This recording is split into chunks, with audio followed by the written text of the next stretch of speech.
अभी अगर पूछा जाए तो आपने जो ये प्रिंट पहन रखा है, ये कौन सा प्रिंट है? क्या ये ब्लॉक प्रिंट है? ये कहाँ से? आप खुद मैं तो नहीं बता पाऊंगी। कि आपकी पर्सनालिटी से, आपके डैफ से सबसे ज़्यादा प्रोबेबिलिटी होती है सवालों के आने की। कि मैं अगर पैनलिस्ट होती, मैं भी आपसे फिर यही पूछती कि आपकी जो साड़ी का प्रिंट है, ये अपाला मिश्रा से भी देखिए पूछा गया था।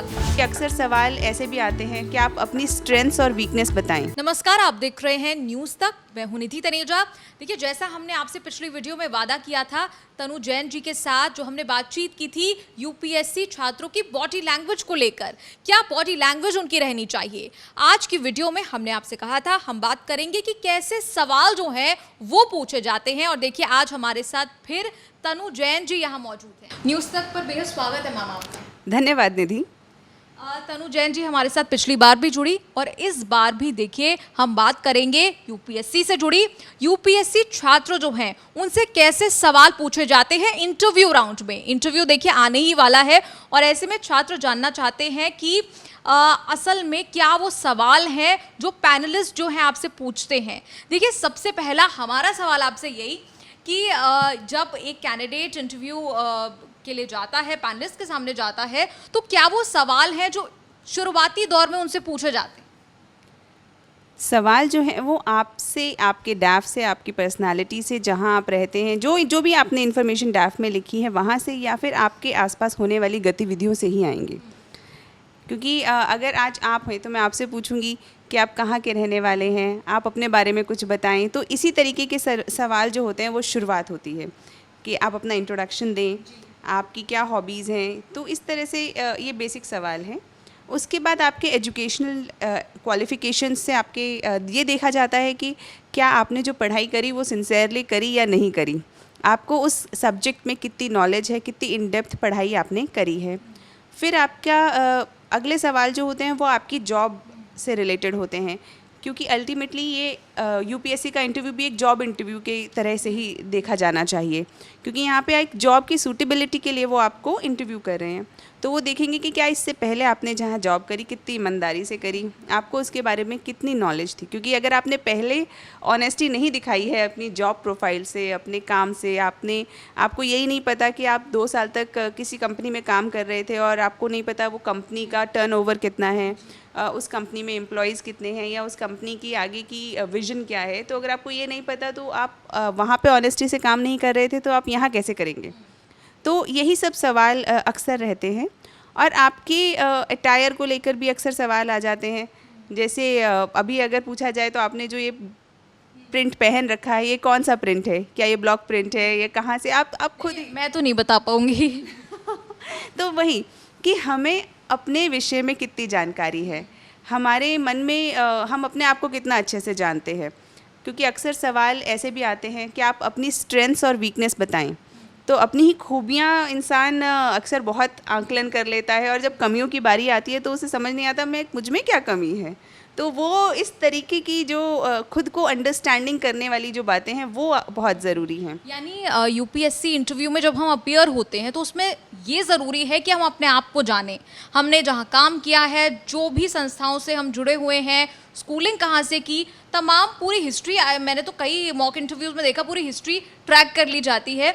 यानी देखिए, मैं अगर पैनलिस्ट होती, मैं भी आपसे फिर यही पूछती कि आपकी जो साड़ी का प्रिंट है, ये अपाला मिश्रा से भी देखिए पूछा गया था। पूरी मतलब आपको अपने आप को जानना बेहद ज़रूरी है। बेहद ज़रूरी है, बेहद ज़रूरी है।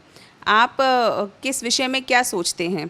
तो अगर आप एक देश के प्रतिष्ठित पद पे बैठना चाहते हैं और आपसे अगर पूछा जाए कि देश की समस्याएं क्या हैं, या आप अपने ज़िले में रहे और उसके बाद आपसे पूछा जाए आपके ज़िले की समस्याएं क्या हैं और उनका समाधान क्या हो सकता है, और अगर आप उस विषय में आपने कभी सोचा ही नहीं है, तो एक सिविल सर्वेंट बनने की प्रक्रिया में आप अभी शुरू नहीं हुए हैं। क्योंकि एक सिविल सर्वेंट वो होता है जो चीज़ों को बारीकी से देखता है और उनके ऊपर सोचता है और उनका आंकलन करता है। कि एनालिसिस बहुत ज़रूरी है कि क्या प्रॉब्लम्स हैं, किस तरह से उनका सॉल्यूशन लिया जा सकता है। तो अल्टीमेटली सारे क्वेश्चंस जो हैं वो यही जज करने के लिए होते हैं कि क्या आपने किस विषय में सोचा है कि नहीं सोचा है। देखिए, तनु जी ने तमाम जानकारी दी, लेकिन बिल्कुल एक रियलिस्टिक वर्ड में बात कर लें तो क्या वो सवाल हैं जो एक कैंडिडेट को पूछे जा सकते हैं, ऐसे कोई प्रोबेबल सवाल जो आमतौर पर पूछे ही जाते हैं आपसे? प्रोबेबल सवाल वही मैंने आपको जैसे बताया कि आपकी पर्सनालिटी से, आपके डैफ से सबसे ज़्यादा प्रोबेबिलिटी होती है सवालों के आने की। तो अगर आपने अपने डैफ में लिखा है कि आप दिल्ली में रहते हैं तो दिल्ली से रिलेटेड सवाल आपके सवालों बहुत प्रोबेबल हो जाते हैं। तो आपका ज़िला, आपकी जगह जो रहने की है, आपकी स्टेट, और उसके अलावा जो भी चीज़ आपके संबंधित है, अगर आपके नाम के अंदर कुछ अलग यूनिकनेस है तो आपके नाम से सवाल आ जाएगा। जिस साल आप पैदा हुए या जिस डेट पे आप पैदा हुए, अगर उसमें कुछ यूनिकनेस है तो वहाँ से सवाल आ जाएगा। आप ऐसा समझिए कि जो पैनलिस्ट है उसको आपके बारे में कुछ नहीं पता, उसके सामने सिर्फ कुछ पन्ने हैं, 3-4 पन्ने हैं, और वो आपको सामने बैठा हुआ देख रहा है या देख रही हैं। तो अब जब उन्होंने आपको सामने हुए बैठा देखा तो अब उनके आगे वो आपको उन्हीं पैरामीटर्स से, उन्हीं से कुछ सवाल निकालने की कोशिश करेंगे कि अगर डैफ में कहीं पे लिखा है कि आप बैडमिंटन खेलते हैं तो वो कोशिश करेंगे कि बैडमिंटन से रिलेटेड सवाल पूछें, क्योंकि वो देख रहे हैं ना आपने बैडमिंटन खेला है तो कुछ उसी से रिलेटेड आपसे जानने की कोशिश करेंगे। ये तो हो गया डैफ और पर्सनालिटी से रिलेटेड क्वेश्चंस जो होते हैं। उसके अलावा बहुत सारे क्वेश्चंस आपके करंट अफेयर्स और आसपास की जानकारी से भी आप इकट्ठा करते हैं।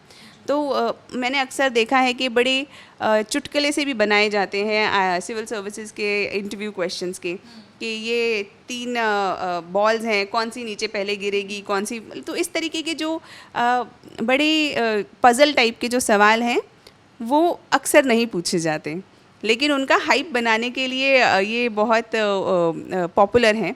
ऐसे बहुत रेयर होता है कि क्योंकि अगर कैंडिडेट ने सब चीज़ों का जवाब दे दिया है, बहुत ही ब्रिलियंट कैंडिडेट है, तो कई बार पैनलिस्ट को लगता है कि चलो इससे कुछ ऐसा सवाल पूछ लेते हैं कि इसकी प्रेजेंस ऑफ माइंड जज कर लें।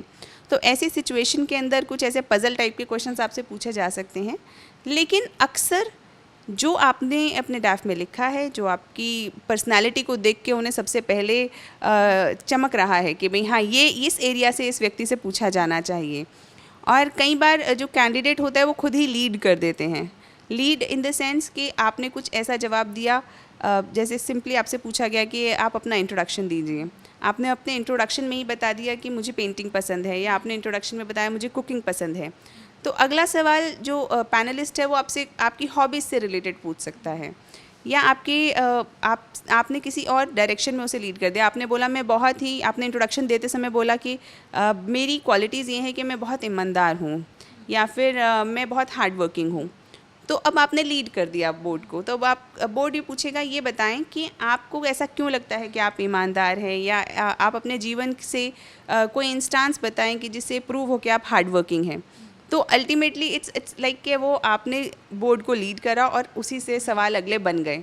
तो एक सवाल से दूसरा सवाल, दूसरे से तीसरा सवाल खुद ही आते जाते हैं। तो क्या कहीं पर बचना भी चाहिए जहाँ पर हम, क्योंकि देखिए सवालों के जवाब स्टूडेंट्स देते हैं, तो क्या थोड़ा नाप तोल कर भी चलना चाहिए कि कहीं ऐसा कोई सवाल ना आ जाए जिनका जवाब ना दे पाए कैंडिडेट?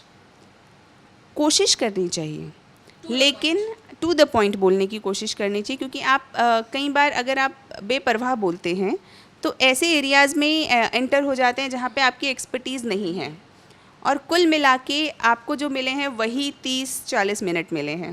तो हम सबकी ये कोशिश रहती है और रहनी भी चाहिए कि वो 30 से 40 मिनट में हम अपनी पर्सनालिटी का बेस्ट प्रेजेंट करें, क्योंकि अल्टीमेटली यहाँ से फ्यूचर डिसाइड होने वाला है।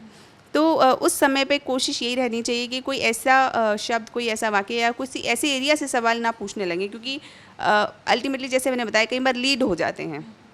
आपने एक ऐसे एरिया का नाम ले लिया जिसमें आपको नॉलेज नहीं थी, अब उसी से 4 सवाल आ गए, तो वो अपने आप में थोड़ा सा परेशानी का विषय बन जाता है। लेकिन ऐसा भी नहीं है कि हर सवाल का जवाब आपको आना ही चाहिए, क्योंकि अक्सर मैंने देखा है कि जो कैंडिडेट्स होते हैं वो बड़े परेशान हो जाते हैं अगर 1 या 2 सवाल वो नहीं बता पा रहे हैं, जबकि बिल्कुल फ़र्क नहीं पड़ता अगर आप किसी विषय में कुछ सवालों के जवाब नहीं दे पा रहे हैं, क्योंकि पूरी नॉलेज तो किसी को भी नहीं है, वहाँ पे जो पैनलिस्ट बैठे हैं उनको भी नहीं है। और आप किसी सीनियर से सीनियर ब्यूरोक्रेट को ले आएँ, अगर आप उनसे भी 10 सवाल करेंगे, हो सकता है उसमें से 4 सवाल के जवाब वो भी ना दे पाएँ। देखिए तनु जी, मेरा अगला सवाल यही था कि अगर ऐसा कोई सवाल आ जाए एक स्टूडेंट के सामने जिसका जवाब उसे नहीं आता, तो कैसे उस सिचुएशन को वो डील करे, कैसे मना करे, क्या उसकी उसमें कैसा उसका रवैया रहना चाहिए? सबसे ज़रूरी है कि वो अपना कॉन्फिडेंस ना खोए, क्योंकि सवालों का जवाब इतना इम्पॉर्टेंट नहीं है, क्योंकि मैंने जैसे पहले बताया it's a test of personality, क्योंकि नॉलेज जो है वो प्रीलिम्स में और मेंस में ऑलरेडी टेस्ट हो चुकी है। तो वो टेस्ट ले चुके हैं, आपने प्रीलिम्स में 2 एग्ज़ाम पास करे, 2 पेपर पास करे, GS1 GS2 CSAT जिसे हम बोलते हैं पेपर 2 को, और उसके अलावा आपने 9 एग्ज़ाम लिखे मेंस में।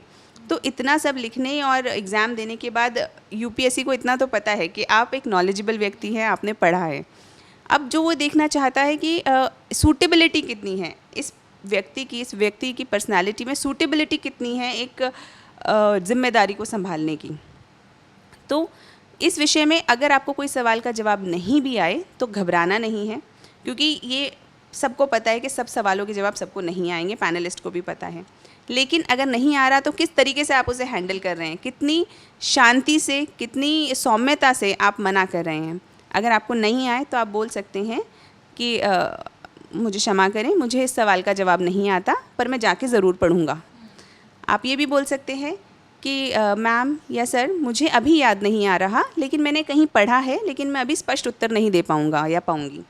तो इस तरीके से आपने सामने वाले व्यक्ति को ये भी बता दिया कि आप अभी नहीं इस विषय में ज़्यादा जानते हैं, तो उससे आप बच निकले। लेकिन पढ़ने की इच्छा आप रखते हैं, ये आप इम्प्रेशन दे सकते हैं कि आप, ऐसा नहीं है कि आप कई बार ऐसा होता है किसी व्यक्ति से अगर आपने सवाल किया हो, नहीं मुझे नहीं आता, ऐसा नहीं, ये थोड़ा सा रूड हो जाता है। इसको आप ऐसे भी कह सकते हैं कि सर इस वक्त मुझे इस विषय में ज़्यादा जानकारी नहीं है, लेकिन मैं कोशिश करूँगा कि और जानकारी मैं इस विषय में ले लूँ। तो इससे क्या हुआ, आपने 2 चीज़ें बताई। एक तो आपने बहुत ही विनम्रता के साथ मना कर दिया कि मुझे इस विषय में नहीं पता। दूसरा, आपने अपनी विलिंगनेस दिखाई कि मुझे अभी नहीं पता, लेकिन मैं इसको जानने का इच्छुक हूँ। तो इस तरीके से आपने अपनी पर्सनालिटी के 2 एस्पेक्ट्स उनके सामने प्रेजेंट कर दिए। तो देखिए, सवालों की हमने यहाँ बात की, तनु जी ने बताया कि कैसे यूपीएससी में जब आप इंटरव्यू के लिए जाते हैं तो आपको अपने आप को जानना बेहद ज़रूरी है, क्योंकि ज़्यादातर जो सवाल होते हैं वो आप ही से जुड़े होते हैं। यानी जो पिछले प्रीवियस एग्ज़ाम्स होते हैं, GS1 GS2 और तमाम जो एग्ज़ाम्स होते हैं, उसमें वो आपकी नॉलेज का टेस्ट ले चुके होते हैं। इंटरव्यू में सिर्फ वो ये जानना चाहते हैं आपका कॉन्फिडेंस लेवल कितना है, किस सिचुएशन से आप कैसे डील कर पाएंगे, और इसीलिए आप ही से जुड़े सवाल जो हैं वो यहाँ पर लाए जाते हैं। इसके अलावा तनु जी ने बताया कि करंट अफेयर्स की आपको नॉलेज होनी चाहिए। यानी करंट अफेयर्स की अगर बात कर लें तो यानी देश में क्या कुछ चल रहा है, पॉलिटिकली भी या अन्य रूप से क्या मुद्दे हैं, स्पोर्ट्स में कौन से इवेंट्स में कौन जीता, क्या इस तरह के सवाल भी आते हैं? बिल्कुल। ये ऐसा नहीं है ये सिविल सर्वेंट बनने के लिए ही ज़रूरी है। एक जागरूक नागरिक जितनी जानकारी आपके पास होनी चाहिए, क्योंकि अगर आप अपने आसपास की चीज़ों को ही नहीं जानते, अगर देश में कुछ हो रहा है ना, कुछ भी, कोई भी इवेंट हो सकता है, कोई प्रोटेस्ट हो सकता है, कोई नए बिल की बातें हो सकती हैं, कोई पुराने बिल पे विरोध हो सकता है, कोई नया टेक्नोलॉजिकली कोई नया एडवांसमेंट हो सकता है। तो ये जितनी भी चीज़ें हैं, अगर एक हर जागरूक व्यक्ति या नागरिक की जिम्मेदारी है कि उसे पता हो, और एक एनालाइज्ड ओपिनियन होना चाहिए। एनालाइज्ड ओपिनियन से क्या मतलब है मेरा, कि किसी विषय पर आपने क्या सोचा है कि इसके फ़ायदे या नुकसान क्या हैं। क्योंकि अक्सर हम लोग सिर्फ 1 या 2 व्यक्तियों से बात करके अपना एक ओपिनियन बना लेते हैं कि नहीं ये ख़राब है एकदम, या ये विषय पे एकदम सही है। जैसे कोई भी आप विषय ले लीजिए, जैसे क्रिप्टो करेंसी आजकल बहुत हाइप में चल रही है, तो भी क्रिप्टो करेंसी ख़राब है या फिर ब्लॉकचेन टेक्नोलॉजी ख़राब है।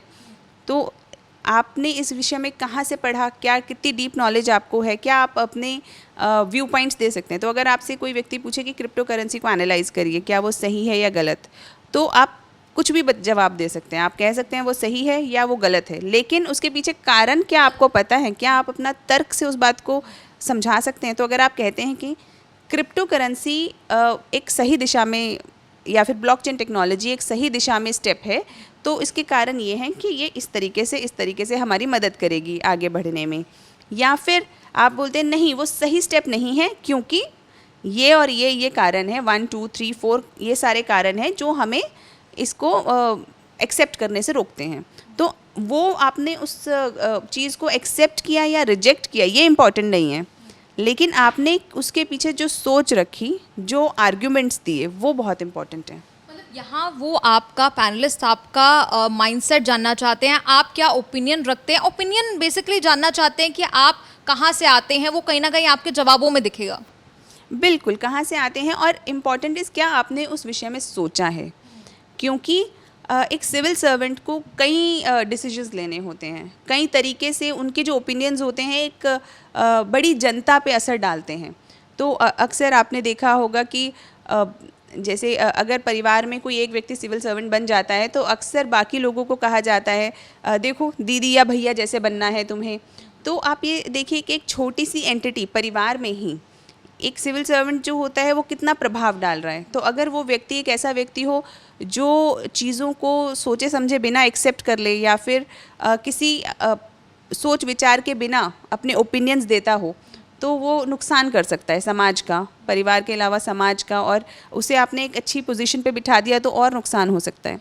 तो इसीलिए बहुत ज़रूरी है ये जानना कि क्या कैंडिडेट सोच समझ के बात करता है, क्या वो सोच समझ के डिसीजंस लेता है। तो अगर वो डिसीजंस ले रहा है तो किन कारणों पे ले रहा है, या किसी ने कह दिया तो किसी के कहे पे ले रहा है। तो इसी विषय की, इसी पर्सनालिटी के एस्पेक्ट को जानने के लिए ओपिनियंस पूछे जाते हैं।